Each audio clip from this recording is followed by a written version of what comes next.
À 24 heures de l'arrivée du président Emmanuel Macron en République démocratique du Congo, les députés français d'origine congolaise du parti La France Insoumise a eu un tête-à-tête avec le jeune du Force Novatrice pour l'Union et la Solidarité FONUS. L'objectif de cette rencontre était de dissiper tout malentendu autour de la position pour le moins ambiguë de la politique française face à l'agression de la RDC par le Rwanda sous couvert du 1-23, ce qui a suscité l'hostilité de la jeunesse congolaise à l'endroit de la France. Prenons la parole, le secrétaire général et député national Emery Okunji n'est pas allé parler d'eau de la cuillère pour fustiger et condamner l'hypocrisie de la France qui souffle le chaud et le froid dans la crise sécuritaire à l'est de la RDC. Et vous savez que dans l'opinion congolaise, une majorité écrasante pense que la France est en train de soutenir le Rwanda pour agresser la République démocratique.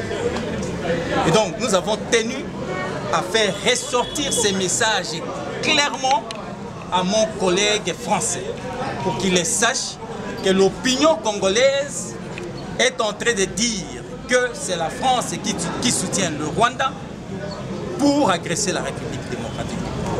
Et donc, il nous appartient à nous, Congolais, de prendre notre destin en main et de décider de l'avenir de notre pays. Tout ce que nous faisons, c'est peut-être le lobbying, mais la libération du Congo appartient aux Congolaises et aux Congolais. Et nous sommes capables. Et nous devons faire pression, continuer à faire pression jusqu'à ce que nous arrivons là où nous voulons. C'est-à-dire à demander le retrait pur et simple des forces d'agression rwandaises de notre pays. Occasion pour Martins Carlos Bilongo de compatir au malheur qui frappe dans l'Est avant de condamner cette agression du Rwanda via le 1-23. Nous, par le biais du travail législatif, nous ferons plier le gouvernement français et l'exécutif. Nous déposerons